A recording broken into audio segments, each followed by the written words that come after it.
Hello student, our next topic is chemical properties of haloarenes. Last video में हमने देखा था chemical properties of haloalkanes. हमारा next point है chemical properties of haloarenes. तो आइए start करते हैं। Chemical properties of haloarenes का हमारा फर्स्ट पॉइंट है न्यूक्लियोफिलिक सब्स्टिट्यूशन रिएक्शन। हमारा फर्स्ट पॉइंट है nucleophilic substitution reaction. Nucleophilic substitution reaction. ठीक है, जैसे हम लोगों ने हेलो एल्केन्स में देखा था, सेम हमारा फर्स्ट प्रॉपर्टी है क्या, न्यूक्लियोफिलिक सब्स्टिट्यूशन रिएक्शन। ठीक है, nucleophilic substitution reaction that means हमको करना क्या है, benzene ring that means hello Erin हमको यहाँ पर लेना है, हेलो एरिन यहाँ पर क्लोरीन। ठीक, अब हेलो एरिन में हमको ऐड करना है क्या, न्यूक्लियोफाइल। ठीक है, अब ये न्यूक्लियोफाइल जैसे ही ऐड होगा यहाँ पर फॉर्म होना चाहिए क्या, न्यूक्लियोफाइल, एरोमेटिक रिंग, और यहाँ से जो क्लोरीन माइनस चार्ज हो रिलीज हो जाना चाहिए। ये है क्या, न्यूक्लियोफिलिक सब्स्टिट्यूशन रिएक्शन। ठीक है, जैसे हम लोग हेलो एल्केन्स के लिए लिए थे वैसे ही हमको हेलो एरिन्स के लिए लिखना है। ठीक है, बट यहाँ पर जो न्यूक्लियोफिलिक सब्स्टिट्यूशन रिएक्शन है मीन्स हेलो एरिन्स का जो न्यूक्लियोफिलिक सब्स्टिट्यूशन रिएक्शन है ये नॉर्मल टेम्परेचर पर, ठीक है, नॉर्मल टेम्परेचर पर, normal temperature that means room temperature. ठीक है, नॉर्मल टेम्परेचर पर, रूम टेम्परेचर पर ये जो हेलो एरिन होता है ये न्यूक्लियोफिलिक सब्स्टिट्यूशन रिएक्शन नहीं शो करता। ठीक है, हेलो एल्केन्स जो होते हैं हेलो एल्केन्स रूम टेम्परेचर पर, नॉर्मल टेम्परेचर पर, जनरल कंडीशन में न्यूक्लियोफिलिक सब्स्टिट्यूशन रिएक्शन शो करते थे।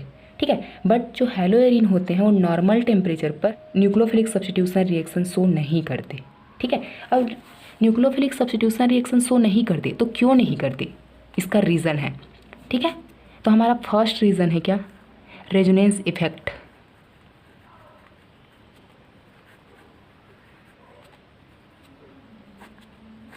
हमारा फर्स्ट रीज़न है रेजोनेंस इफेक्ट, या इसी को हम लोग बोलते हैं partial double bond character, partial double bond character. ठीक है, कि जो हेलो एरिन होता है वो partial double bond character show करता है, इसीलिए उसमें न्यूक्लियोफिलिक सब्स्टिट्यूशन रिएक्शन शो नहीं होता। ठीक है, अब कैसे नहीं होता, तो होता है रेजोनेंस के कारण, ड्यू टू रेजोनेंस, कि जो हेलो एरिन होता है वो रेजोनेंस स्ट्रक्चर शो करता है, means resonance effect hello arenes में या कोई भी एरोमेटिक रिंग हो उसमें रेजोनेंस इफेक्ट शो होता है। ठीक है, अब हम लोग पहले हेलो एरिन्स का रेजोनेंस स्ट्रक्चर बना लेते हैं।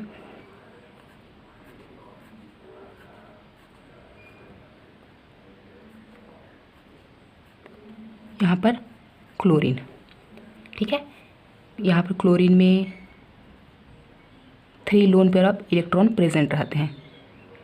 क्लोरीन के आउटर सेल में टोटल 7 इलेक्ट्रॉन होते हैं, एक इलेक्ट्रॉन से यहाँ पर कार्बन से बॉन्डेड होता है, बाकी 6 इलेक्ट्रॉन जो होते हैं वो लोन पेयर ऑफ इलेक्ट्रॉन होते हैं, मीन्स यहाँ पर 3 लोन पेयर ऑफ इलेक्ट्रॉन होते हैं। ठीक है, अब ये फर्स्ट कंडीशन है। यहाँ पर क्या होता है, जैसे ही रेजोनेंस होता है, रेजोनेंस होता है मतलब ये अपना एक लोन पेयर ऑफ इलेक्ट्रॉन किसको डोनेट करता है, ये अपना एक लोन पेयर ऑफ इलेक्ट्रॉन को कहाँ दे देता है, यहाँ पर। ठीक है, अब लोन पेयर ऑफ इलेक्ट्रॉन जैसे ही यहाँ पर आएगा मतलब यहाँ पर पार्शियल डबल बॉन्ड हो जाएगा। ठीक है, पार्शियल डबल बॉन्ड, अब पार्शियल डबल बॉन्ड है तो यहाँ पर जो कार्बन है उस कार्बन की वैलेंसी 5 हो जाएगी। कैसे, 1 2 3 4 और 5, तो यहाँ पर ये सेटिस्फाइड नहीं है, तो सेटिस्फाइड नहीं है तो ये क्या करता है, ये जो डबल बॉन्ड होता है वो यहाँ पर आ जाता है। ठीक है, तो यहाँ पर आएगा तो दूसरा स्ट्रक्चर क्या फॉर्म होगा,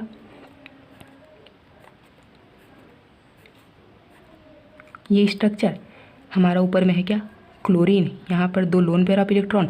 अब यहाँ के लोन पेयर ऑफ इलेक्ट्रॉन को इधर ये क्या करता है, फेंक देता है। ठीक है, तो इधर ट्रांसफ़र करेगा तो यहाँ पर आ जाएगा क्या, पॉजिटिव चार्ज। ठीक है, पॉजिटिव चार्ज आया तो यहाँ पर क्या, partial double bond, partial double bond यहाँ पर फॉर्म होगा, और यहाँ का जो इलेक्ट्रॉन है ये इलेक्ट्रॉन कहाँ जाएगा, यहाँ आ जाएगा, मीन्स यहाँ पर माइनस चार्ज।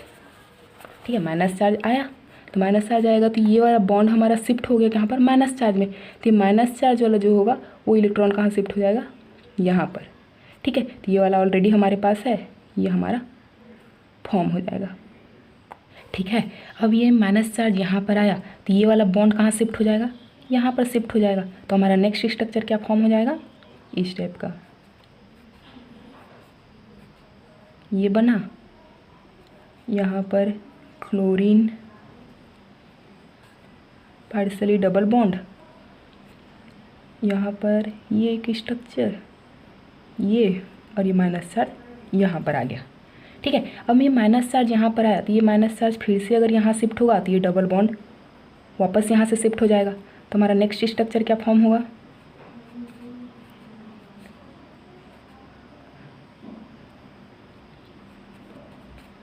क्लोरीन, या सॉरी यहाँ पर प्लस चार्ज ना, क्लोरीन, यहाँ पर पॉजिटिव चार्ज, यहाँ पर पार्शियली डबल बॉन्ड। अब ये माइनस चार्ज यहाँ शिफ्ट हुआ तो ये यहाँ आ जाएगा। ठीक है, अब ये माइनस चार्ज वापस से ये इलेक्ट्रॉन इसको दे देगा तो यहाँ का जो डबल बॉन्ड है वो अपने प्लेस पे वापस चला जाता है। ठीक है, तो हमारा फिर से नेक्स्ट स्ट्रक्चर क्या फॉर्म होगा, बेंजीन रिंग, यहाँ पर था क्लोरीन, अभी वापस लोन पेयर यहाँ चला गया तो यहाँ पॉजिटिव चार्ज सेटिस्फाइड हो गया और यहाँ पर लोन पेयर वापस चले गए और यहाँ पर फॉर्म हो गया क्या,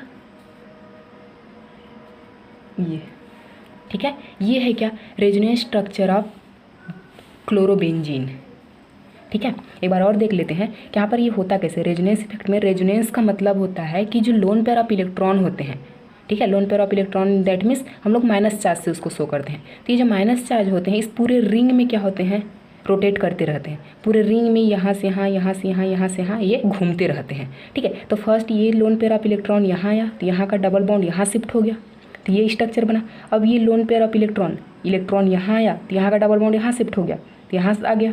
अब ये लोन पेयर ऑफ इलेक्ट्रॉन, ये जो इलेक्ट्रॉन है ये यहाँ गया तो इसका डबल बॉन्ड यहाँ शिफ्ट हो गया तो ये स्ट्रक्चर बना।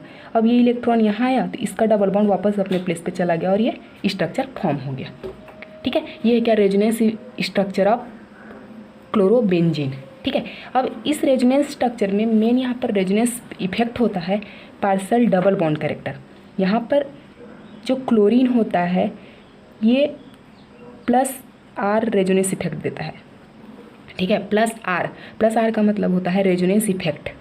ठीक है, अब पहले तो जो क्लोरीन होता था वो माइनस आई इफेक्ट देता था, मीन्स इंडक्टिव इफेक्ट। जो क्लोरीन होता है वो इलेक्ट्रोनेगेटिविटी के कारण माइनस आई इफेक्ट देता है। माइनस आई इफेक्ट का मतलब जो लोन पेयर ऑफ इलेक्ट्रॉन होता है, शेयर्ड इलेक्ट्रॉन होते हैं, उसको अपनी ओर अट्रैक्ट करता है। ठीक है, जैसे होता था किसमें, आर एक्स में, यहाँ पर जो हैलोजन होता था इस लोन पेयर ऑफ, यहाँ के जो शेयर्ड इलेक्ट्रॉन है उसको अपनी ओर खींच लेता था, किसके कारण, इंडक्टिव इफेक्ट के कारण। ठीक है, लेकिन जैसे ही क्लोरीन किसी एरोमेटिक रिंग में अटैच होता है तो वो प्लस आर इफेक्ट शो करने लगता है। प्लस आर इफेक्ट मतलब रेजोनेंस इफेक्ट। ठीक है, रेजोनेंस इफेक्ट की वजह से ये क्या करता है कि अपने जो लोन पेयर ऑफ इलेक्ट्रॉन होता है उसको रिंग की ओर ट्रांसफ़र कर देता है, रिंग की ओर ढकेल देता है। ठीक है, अब ये इलेक्ट्रॉन को अपने रिंग की ओर क्या करता है, ट्रांसफ़र कर देता है, इधर इसको क्या कर दिया, फेंक दिया। इसीलिए तो ये इलेक्ट्रॉन पूरे रिंग में घूमते रहते हैं, मूवमेंट करते रहते हैं। ठीक है, तो इसी वजह से कि जो क्लोरोबेंजीन होता है वो रेजोनेंस इफेक्ट के कारण, पार्शियल डबल बॉन्ड कैरेक्टर के कारण न्यूक्लियोफिलिक सब्स्टिट्यूशन रिएक्शन शो नहीं कर पाता। क्यों, क्योंकि यहाँ पर पार्शियली डबल बॉन्ड होता है। ठीक है, ये इलेक्ट्रॉन घूमते रहेंगे तो यहाँ पर पार्शियली डबल बॉन्ड रहेगा। अब पार्शियल डबल बॉन्ड है, इसका मतलब यहाँ का जो बॉन्ड है उसको न्यूक्लियोफाइल जो रहेगा वो ब्रेक नहीं कर पाएगा, उसको ब्रेक करने के लिए एनर्जी ज़्यादा चाहिए। ठीक है, यहाँ पर पार्शियल डबल बॉन्ड है, रेजोनेंस के कारण यहाँ पर पार्शियल डबल बॉन्ड है। पार्शियल डबल बॉन्ड होने के कारण ये जो न्यूक्लियोफाइल होता है जब भी इस पर अटैक करता है तो यहाँ पर इस बॉन्ड को ब्रेक नहीं कर पाता। इसको ब्रेक करने के लिए उसको एनर्जी ज़्यादा चाहिए क्योंकि यहाँ पर डबल बॉन्ड कैरेक्टर होता है। अब पार्शियल का मतलब ये एक जो बॉन्ड होता है वो पूरा बॉन्ड होता है और ये जो होता है वो हाफ होता है। लेकिन एक ही बॉन्ड रहता तो इसको आसानी से तोड़ लेता, लेकिन यहाँ पर हाफ बॉन्ड ऑन होते हैं जिसकी वजह से इसको ब्रेक नहीं कर पाता, और ब्रेक नहीं कर पाता उसकी वजह से यहाँ पर न्यूक्लियोफाइल अटैच नहीं हो पाता। अब न्यूक्लियोफाइल अटैक नहीं करेगा तो न्यूक्लियोफिलिक सब्स्टिट्यूशन रिएक्शन भी नहीं देगा। कब, नॉर्मल टेम्परेचर पर, जब भी रूम टेम्परेचर रहेगा जनरल कंडीशन में ये न्यूक्लियोफिलिक सब्स्टिट्यूशन रिएक्शन नहीं देगा ड्यू टू रेजोनेंस इफेक्ट या पार्शियल डबल बॉन्ड कैरेक्टर। ठीक है, हमारा सेकेंड पॉइंट होता है difference in hybridization. Difference in hybridisation.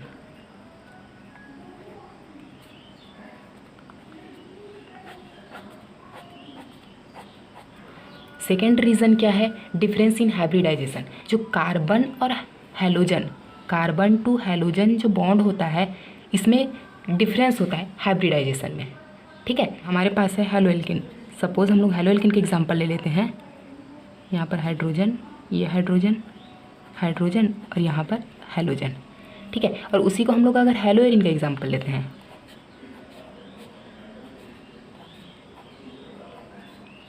यहाँ पर हैलोजन। ठीक है, तो यहाँ पर क्या होता है कि ये जो कार्बन टू हैलोजन जो बॉन्ड होता है, ठीक है, यहाँ पर कौन सा हाइब्रिडाइजेशन होता है? sp3 hybridisation. ठीक है, लेकिन जो हेलो एरिन होता है, यहाँ पर कार्बन है, जितने भी कॉर्नर्स हैं सब पर कार्बन होते हैं, तो इस कार्बन में क्या होता है? sp2 hybridisation. क्यों? क्योंकि यहाँ पर जो रिंग होता है उस रिंग में अल्टरनेटिव डबल बॉन्डिंग होती है। अब अल्टरनेट जब भी डबल बॉन्डिंग होगा, डबल बॉन्ड का मतलब sp2 हाइब्रिडाइजेशन हम लोगों ने देखा है क्या कि carbon to carbon single bond है तो sp3 हाइब्रिडाइजेशन। अगर carbon to carbon double bond है तो sp2 हाइब्रिडाइजेशन, और carbon to carbon triple bond है तो sp हाइब्रिडाइजेशन। ये होता है। ठीक है, तो यहाँ पर carbon to carbon double bond होता है, जिसकी वजह से ये क्या शो करता है? sp2 हाइब्रिडाइजेशन शो करता है। ठीक है, अब यहाँ पर sp2 हाइब्रिडाइजेशन है, यहाँ पर sp3 हाइब्रिडाइजेशन है। sp3 हाइब्रिडाइजेशन जब रहेगा तो यहाँ जो s कैरेक्टर है, इसको हम लोग डिवाइड करेंगे तो यहाँ पर 3 p कैरेक्टर है, एक s कैरेक्टर है। ठीक है, तो अगर हम लोग 100% को 4 पार्ट में डिवाइड करें, ठीक है, एक s रहेगा और 3 p रहेंगे। ठीक है, तो ये 25% आएगा और ये 75% होगा। लेकिन यहाँ पर अगर हम लोग sp2 हाइब्रिडाइजेशन जो देखेंगे, उसमें अगर हम लोग s कैरेक्टर देखेंगे तो यहाँ पर एक s और 2 p है। ठीक, तो एक s कैरेक्टर कितना रहेगा?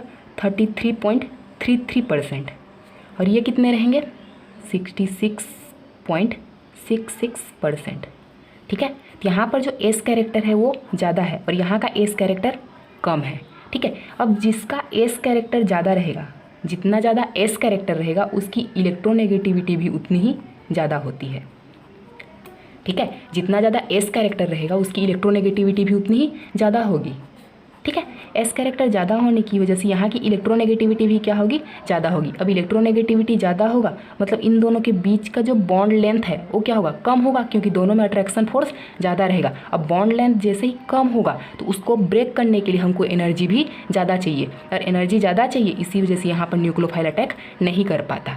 ठीक है, अब न्यूक्लियोफाइल अटैक क्यों नहीं कर पाएगा? क्योंकि यहाँ पर न्यूक्लियोफाइल के पास इतनी एनर्जी नहीं होती कि यहाँ के बॉन्ड को ब्रेक कर पाए। अब बॉन्ड को ब्रेक नहीं कर पाएगा तो न्यूक्लियोफाइल वहाँ पर अटैक नहीं कर सकता। ठीक है, ये था क्या हमारा डिफरेंस इन हाइब्रिडाइजेशन, जो सेकेंड हमारा रीज़न था वो।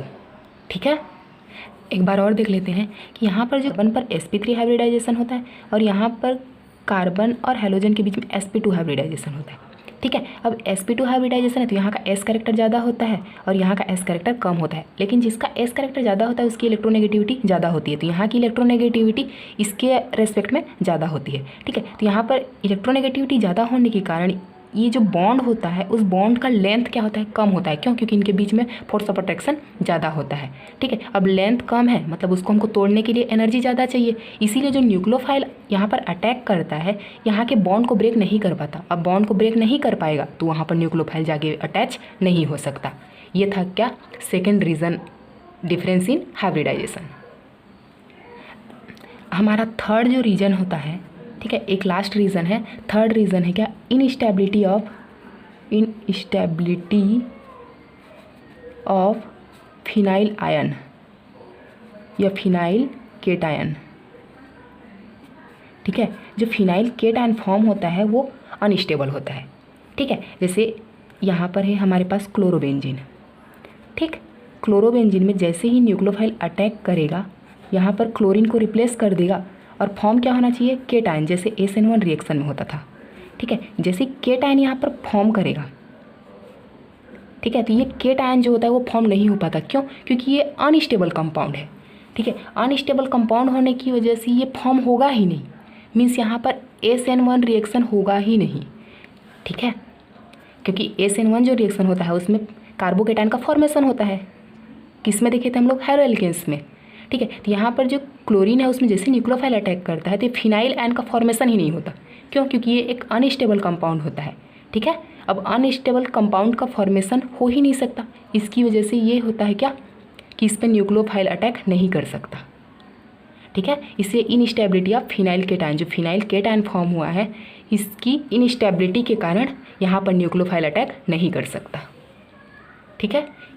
ये था हमारा रीज़न कि हैलोएरिन्स में न्यूक्लियोफिलिक सब्स्टिट्यूशन रिएक्शन नहीं हो पाता। बट यहाँ पर कुछ ऐसे कंडीशंस होते हैं। ठीक है। लाइक हम लोग रूम टेम्परेचर से टेम्परेचर को बढ़ा के टेम्परेचर इंक्रीज़ कर देंगे। ठीक है। टेम्परेचर को अगर हम लोग इंक्रीज़ कर देते हैं तो ये न्यूक्लियोफिलिक सब्स्टिट्यूशन रिएक्शन शो करता है। हम लोग क्या बोले थे कि जो हैलोएरिन्स होता है वो न्यूक्लियोफिलिक सब्स्टिट्यूशन रिएक्शन शो नहीं करता इन जनरल कंडीशन में या रूम टेम्परेचर पर वो न्यूक्लियोफिलिक सब्स्टिट्यूशन रिएक्शन शो नहीं करता। बट अगर हम लोग टेम्परेचर को इंक्रीज़ कर देते हैं, ठीक है, तो ये न्यूक्लियोफिलिक सब्स्टिट्यूशन रिएक्शन शो करता है। क्या है एग्जांपल? यहाँ पर हमारे पास है क्लोरोबेंजीन। अब सपोज़ यहाँ पर कोई ग्रुप लाइक NaOH, ये एक न्यूक्लियोफाइल है, यहाँ पर OH माइनस चार्ज है, अटैक करेगा। ठीक है। तो ये जब भी अटैक करता है तो यहाँ पर होता है क्या 623 केल्विन टेम्परेचर और 300 atm प्रेशर। ठीक है। कि क्लोरोबेंजीन में NaOH अटैक करेगा, मीन्स यहाँ पर न्यूक्लियोफिलिक सब्स्टिट्यूशन रिएक्शन जब होगा, ठीक है, तो हम लोग टेम्परेचर को इंक्रीज़ करना पड़ेगा। टेम्परेचर को हम लोग इंक्रीज़ कितना करते हैं? ये टेम्परेचर है और ये प्रेशर है। टेम्परेचर को हम लोग इंक्रीज़ करते हैं, रूम टेम्परेचर से बढ़ा के 623 केल्विन टेम्परेचर देते हैं, जो बहुत ही ज़्यादा है ना। ठीक है। और 300 atm प्रेशर देते हैं, तब ये रिएक्शन होता है। तो क्या बनेगा? यहाँ पर OH माइनस चार्ज में डिसोसिएट होता है, सोडियम प्लस चार्ज में डिसोसिएट होता है। ये OH माइनस चार्ज यहाँ पर अटैक करेगा और क्लोरीन को रिप्लेस कर देगा। तो फॉर्म क्या होगा? यहाँ पर OH और यहाँ से NaCl रिलीज हो जाएगा। ठीक है। ये OH बेंजीन रिंग के साथ जब भी अटैच रहता है तो इसका नाम होता है क्या? फिनॉल।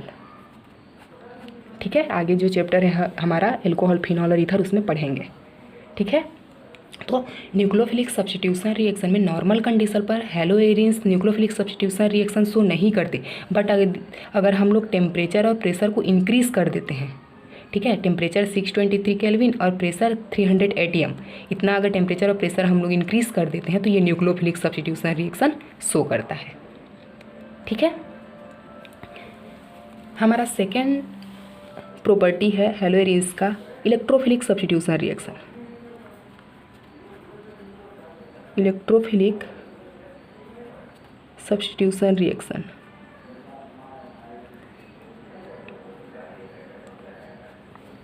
ठीक है। जिस टाइप से हैलोएल्केन्स जो होते थे वो न्यूक्लियोफिलिक सब्स्टिट्यूशन रिएक्शन बहुत अच्छे से शो करते थे, सेम वैसे ही जो हैलोएरिन्स होते हैं वो इलेक्ट्रोफिलिक सब्स्टिट्यूशन रिएक्शन बहुत ही अच्छे से शो करते हैं। ठीक है।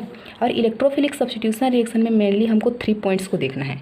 ठीक है। यहाँ पर इलेक्ट्रोफिलिक सब्स्टिट्यूशन का मतलब क्या है कि यहाँ पर इलेक्ट्रोफाइल रहेगा जिसमें कौन सा चार्ज होता है? Positive charge. ये इलेक्ट्रोफाइल अटैक करेगा कहाँ पर? हैलोएरिन में। ठीक है। अब इलेक्ट्रोफिलिक सब्स्टिट्यूशन रिएक्शन में मेनली हमको 3 प्रोसेस होते हैं, उनको याद रखना होता है। फर्स्ट होता है हमारा हैलोजिनेशन। फर्स्ट क्या है? हैलोजिनेशन। ठीक है। Halogenation that means addition of halogen. हमको क्लोरोबेंजीन लेना है, ठीक है, क्लोरोबेंजीन हैलोएरिन है, इसको रिएक्ट करना है Cl2 के साथ, हैलोजन को ऐड करना है। ठीक है। किसके प्रेजेंस में? Anhydrous FeCl3। ठीक है। एनहाइड्रस FeCl3 के प्रेजेंस में। तो फॉर्म क्या होगा? यहाँ पर जो क्लोरीन होता है ये वाला ना, ठीक है, ये क्लोरीन जैसे ही यहाँ पर अटैक करेगा तो या तो ये ऑर्थो वाले पोजीशन पर अटैक करेगा या तो पैरा पोजीशन पर अटैक करेगा। ठीक है। इलेक्ट्रोफिलिक सब्स्टिट्यूशन रिएक्शन जो होता है मीन्स जो एरोमेटिक रिंग होते हैं वो जनरली ऑर्थो और पैरा डायरेक्टिव होते हैं। क्यों? क्योंकि जो यहाँ पर पार्शियल डबल बॉन्ड कैरेक्टर जब हम लोग रेजोनेंस इफेक्ट शो करते हैं तो इलेक्ट्रॉन पैरा से ऑर्थो आता है, फिर पैरा आता है, फिर ऑर्थो आता है और फिर पैरा में जाके सेटल हो जाता है। कभी भी वो मेटा पोजीशन पर शो नहीं होता। ठीक है। तो ये कहाँ आता है? पहले ऑर्थो में आता है यहाँ पर इलेक्ट्रॉन, फिर पैरा में आता है, फिर ऑर्थो में आता है और वापस अपने प्लेस पे चला जाता है। तो कौन कौन सा प्लेस है, एक ऑर्थो पोजीशन और एक पैरा पोजीशन। इसकी वजह से जो भी कंपाउंड यहाँ पर अटैक करता है वो या तो ऑर्थो पर जुड़ेगा या तो पैरा पर जुड़ेगा। अगर ऑर्थो पर जुड़ा तो ये होता है क्या, माइनर प्रोडक्ट, ठीक है। बट वहीं अगर पैरा पोजीशन पर जुड़ा तो होता है हमारा मेजर प्रोडक्ट। दो प्रोडक्ट फॉर्म होते हैं। अगर ऑर्थो पोजीशन, ये क्लोरीन अगर मान लो यहाँ पर ऑर्थो पोजीशन पर जुड़ा तो माइनर प्रोडक्ट होगा, लेकिन अगर क्लोरीन पैरा पोजीशन पर जुड़ा तो मेजर प्रोडक्ट होगा। क्यों? क्योंकि क्लोरीन यहाँ भी है, क्लोरीन यहाँ भी है, तो इनमें सिमेट्री होती है। सिमेट्री होने के कारण ये मेजर होते हैं, और ऑर्थो और पैरा यहाँ पर अगर जुड़ा रहेगा तो ये सिमेट्री तो नहीं करते, उसकी वजह से ये माइनर प्रोडक्ट होते हैं, ठीक है। तो ये फॉर्म क्या करेगा, यहाँ पर ऑलरेडी क्लोरीन है, ये क्लोरीन ये फॉर्म हुआ। ये एक तो यहाँ पर हो सकता है इस टाइप का, या फिर दूसरा अगर हम लोग देखें तो किस टाइप का हो सकता है, ये क्लोरीन यहाँ और एक क्लोरीन यहाँ, ठीक। तो ये वाला प्रोडक्ट हमारा क्या होगा, माइनर प्रोडक्ट होगा, और ये वाला प्रोडक्ट क्या होगा, हमारा मेजर प्रोडक्ट होगा, ठीक है। तो यहाँ पर क्या हुआ, क्लोरीन यहाँ पर अटैक किया, क्लोरीन जाके यहाँ पर जुड़ गया, यहाँ पर हाइड्रोजन ऑलरेडी प्रेजेंट है, ये हाइड्रोजन और यहाँ से एक क्लोरीन, माइनस से सेल क्या होता है, रिमूव होता है, ठीक है। Halogenation means addition of halogen. हेलोजन यहाँ पर ऐड होगा किसके प्रेजेंस में, FeCl3 के प्रेजेंस में। तो क्लोरीन यहाँ पर ऐड होता है, तो ऑलरेडी यहाँ पर हाइड्रोजन जो है कार्बन को बैलेंस करके रखता है, तो ये हाइड्रोजन यहाँ से निकलेगा तभी तो क्लोरीन जुड़ेगा। तो ये क्लोरीन जैसे ही यहाँ पर जुड़ता है, हाइड्रोजन यहाँ से निकलता है, यहाँ का एक हाइड्रोजन और यहाँ पर एक क्लोरीन जाके जुड़ा, एक क्लोरीन बचा, HCl क्या होता है, रिलीज होता है, ठीक है। सेकेंड हमारा प्रोसीजर है नाइट्रेशन। सेकेंड प्रोसेस है नाइट्रेशन, ठीक। नाइट्रेशन में हमको क्या करना है, सेम हमको लेना है क्लोरीन, ठीक है। इसको रिएक्ट करना है किसके साथ, HNO3 के साथ, नाइट्रिक एसिड के साथ, किसके प्रेजेंस में, एनहाइड्रस FeCl3 के प्रेजेंस में, ठीक है। यहाँ पर भी FeCl3, यहाँ पर भी FeCl3 रहेगा, ठीक है। जनरली हम लोग FeCl3 यहाँ पर एनहाइड्रस यूज़ करते हैं, साथ में हम लोग यहाँ पर यूज़ करते हैं क्या, कॉन्सनट्रेटेड H2SO4 सल्फ्यूरिक एसिड के प्रेजेंस में, ठीक है। अब यहाँ पर HNO3 यहाँ पर रिएक्ट करेगा तो फॉर्म क्या करता है, ऑलरेडी यहाँ पर क्लोरीन प्रेजेंट है, ये HNO3 जो है यहाँ से NO2 जो ग्रुप होता है वो यहाँ पर अटैक करता है, नाइट्रो ग्रुप, ठीक है। यहाँ से NO2 यहाँ पर जाके जुड़ जाएगा, क्या बनेगा, NO2, यहाँ से NO और 2 यहाँ पर जाके अटैच हो गया, तो बचा क्या, यहाँ से एक हाइड्रोजन बचा, नाइट्रोजन तो चला गया, 2 ऑक्सीजन चले गए, एक ऑक्सीजन बचा। अब यहाँ का एक हाइड्रोजन निकलेगा, यहाँ का एक हाइड्रोजन, ये एक हाइड्रोजन और यहाँ का एक ऑक्सीजन, तो यहाँ पर क्या होते हैं, माइनस H2O। H2O जो क्या होता है वो रिलीज होता है, ठीक है। यहाँ पर भी हम लोग वही कर सकते हैं, एक अगर ऑर्थो पोजीशन पे किए तो माइनर प्रोडक्ट होगा, अगर हम लोग इस NO2 को यहाँ पैरा पोजीशन पे कर देते हैं तो मेजर प्रोडक्ट होगा, ठीक है। नेक्स्ट हमारा थर्ड पॉइंट होता है क्या, यहीं पर कर लेते हैं, लास्ट पॉइंट है इसका। थर्ड पॉइंट होता है हमारा सल्फोनेशन।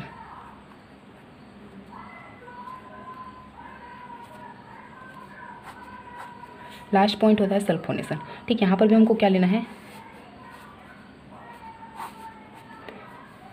क्लोरोबेंजीन, ठीक। क्लोरोबेंजीन को हमको रिएक्ट करवाना है किसके साथ, H2SO4 के साथ, ठीक है, H2SO4 के साथ। यहाँ पर भी प्रेजेंस रहेगा FeCl3 का, FeCl3 के प्रेजेंस में, ठीक है। हेलोएरिन लिए, हेलोएरिन को हम लोग H2SO4 से रिएक्ट करवाएंगे FeCl3 के प्रेजेंस में। तो यहाँ पर फॉर्म होता है हमारा क्या, क्लोरीन ऑलरेडी प्रेजेंट है, ये यहाँ पर जुड़ जाता है HSO3, ठीक है। HSO3 कैसे, यहाँ का एक हाइड्रोजन, यहाँ का एक सल्फर, यहाँ का 3 ऑक्सीजन, HSO3, तो क्या क्या बचा, यहाँ का एक हाइड्रोजन बचा है, एक ऑक्सीजन बचा है, और यहाँ जब जुड़ेगा तो यहाँ का एक हाइड्रोजन भी निकलेगा, तो क्या होगा यहाँ पर माइनस H2O, ठीक है। ये जो HSO3 होता है ये सल्फोनिक एसिड, HSO3 को हम लोग बोलते हैं सल्फोनिक एसिड, ठीक है। H2SO4 सल्फ्यूरिक एसिड होता है, लेकिन ये इसका एक आयन फॉर्म करता है, इसलिए इसको बोलते हैं क्या, सल्फोनिक एसिड। अभी बेंजीन में जुड़ा है तो बेंजीन सल्फोनिक एसिड इसका नाम होता है, ठीक है। ये था हमारा क्या, थर्ड प्रोसीजर सल्फोनेशन। तो जब भी हम लोग इलेक्ट्रोफिलिक सब्स्टिट्यूशन रिएक्शन देते हैं तो हम लोग 3 प्रोसीजर को याद रखना है। फर्स्ट होता है हैलोजिनेशन, सेकेंड होता है नाइट्रेशन और थर्ड होता है सल्फोनेशन। अगर हमको इलेक्ट्रोफिलिक सब्स्टिट्यूशन रिएक्शन पूछा तो हम लोग किसी एक रिएक्शन को शो नहीं कर सकते, हमको तीनों रिएक्शन शो करना रहता है, हैलोजिनेशन, नाइट्रेशन एंड सल्फोनेशन। ठीक है, यहाँ पर भी हम लोग HH3 को ऑर्थो पोजीशन पे शो किए हैं तो ये माइनर प्रोडक्ट होगा। अगर इस HH3 को हम लोग पैरा पोजीशन पे शो करेंगे तो ये मेजर प्रोडक्ट होगा। ठीक है, ये था क्या हमारा इलेक्ट्रोफिलिक सब्स्टिट्यूशन रिएक्शन। हमारा नेक्स्ट रिएक्शन होता है क्या, फ्रीडल क्राफ्ट रिएक्शन। ठीक है, फ्रीडल क्राफ्ट रिएक्शन भी इलेक्ट्रोफिलिक सब्स्टिट्यूशन रिएक्शन का एक पार्ट होता है, लेकिन नेमिंग रिएक्शन होने की वजह से इसको हम लोग अलग से स्टडी करते हैं। ठीक है, क्या है Friedel craft reaction. Friedel craft reaction जो होता है वो 2 टाइप का होता है। एक होता है एल्काइलेशन, एक होता है एल्काइलेशन और सेकेंड होता है एसाइलेशन। एसाइलेशन जो फ्रीडल क्राफ्ट रिएक्शन होता है वो 2 टाइप का होता है, एक होता है एल्काइलेशन और एक होता है एसाइलेशन। ठीक है, एल्काइलेशन दैट मीन्स होता है addition of alkyl chloride. Alkyl chloride का मतलब CH3Cl, CH3Cl alkyl chloride. Acylation का मतलब होता है CH3COCl एसाइल क्लोराइड। इसका नाम होता है, ये भी एक फंक्शनल ग्रुप होता है, एसाइल क्लोराइड। ठीक, और ये भी एक फंक्शनल ग्रुप होता है क्या, एल्काइल क्लोराइड।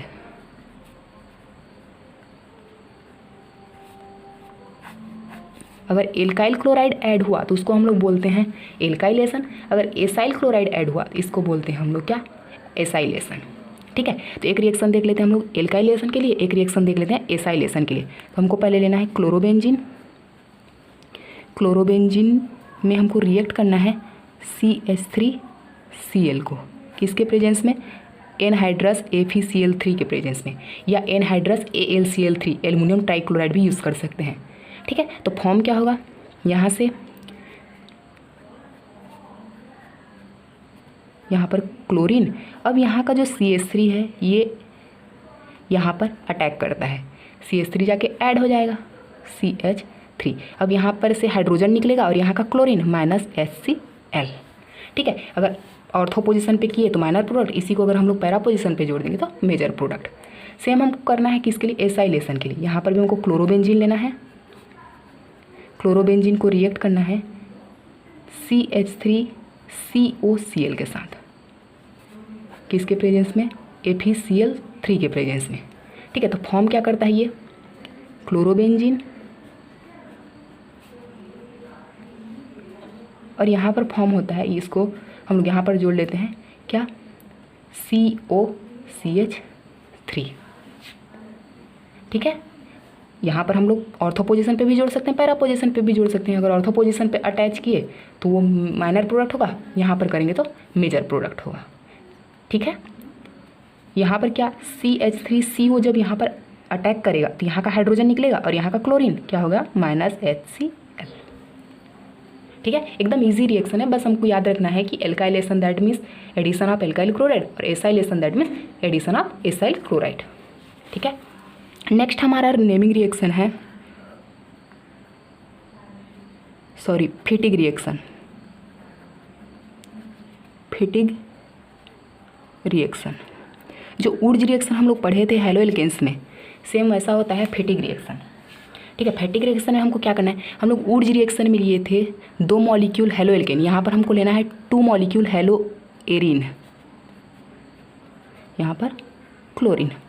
2 मॉलिक्यूल हमको हेलो एरीन लेना है, इसको रिएक्ट करना है मेटल के साथ। सपोज हम लोग रिएक्ट करते हैं 2Na के साथ, किसके प्रेजेंस में, ड्राई ईथर के प्रेजेंस में।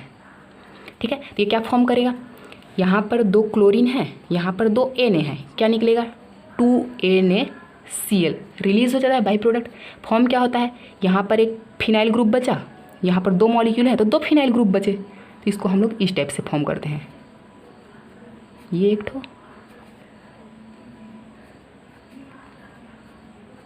ये एक ठो, मतलब यहाँ पर बाईफिनाइल, डाईफेनिल या बाईफिनाइल, इसका नाम होता है बाईफिनाइल या डाईफेनिल भी बोल सकते हैं। ठीक है, डाईफिनाइल या बाईफिनाइल जो कंपाउंड होता है उसका फॉर्मेशन हुआ। एक बार और देख लेते हैं। यहाँ पर 2 मॉलिक्यूल हम लोग क्या लिए, हेलो एरिन लिए। अब 2Na से रिएक्ट करवाएंगे, ठीक है। ये भी रिएक्शन विथ मेटल है, इसका नाम होता है क्या, फेटिग रिएक्शन। हमको 2 मॉलिक्यूल हेलो एरिन लेना है, उसको 2Na से रिएक्ट करवाना है ड्राई ईथर के प्रेजेंस में। तो 2Na यहाँ से और 2 क्लोरीन यहाँ से रिलीज हो गए, बचा क्या, 2 ठो हमारे पास बेंजीन रिंग, ठीक। इसको हम लोग बोलते हैं क्या, फिनाइल ग्रुप। तो बाईफिनाइल का फॉर्मेशन होता है, ठीक है। लास्ट हमारा रिएक्शन है उर्ज फेटिग रिएक्शन। उर्ज फेटिग रिएक्शन। अगर हम लोग यहाँ पर तीनों एक दूसरे से रिलेटेड है, कैसे, हम लोग उर्ज रिएक्शन में देखे थे 2 मॉलिक्यूल हेलो एल्केन, फेटिग रिएक्शन में हम लोग देखे 2 मॉलिक्यूल हेलो एरिन। अब उर्ज फेटिग रिएक्शन मतलब दोनों का कॉम्बिनेशन, ठीक है, दोनों का जो कॉम्बो फॉर्म होगा वो होता है क्या, उर्ज फेटिग रिएक्शन। मतलब यहाँ पर हमको 1 मॉलिक्यूल हेलो एरिन लेना है, हेलो एरिन ले लिए। अब 1 मॉलिक्यूल हमको लेना है यहाँ पर हेलो एल्केन ले लिए। अब इसको रिएक्ट करना है 2Na से, किसके प्रेजेंस में, ड्राई ईथर के प्रेजेंस में। तो क्या फॉर्म होगा, 2Na यहाँ से और यहाँ का HCl, यहाँ का HCl क्या निकलेगा, 2NaCl रिलीज हो गया। बचा क्या, यहाँ पर एक रिंग बचा फिनाइल ग्रुप और यहाँ का CH3, तो क्या बनेगा, ग्रुप CH3, ठीक। इसका नाम होता है टॉलुइन। क्या होता है, टॉलुइन। टॉलुइन का फॉर्मेशन होता है, ठीक है।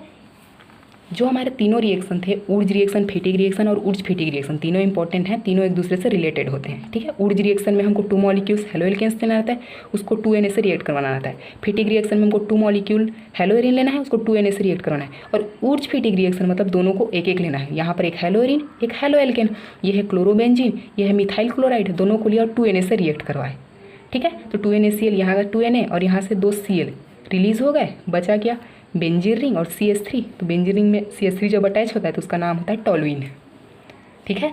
ये था हमारा क्या, chemical properties of hello arenes, ठीक है। Thank you.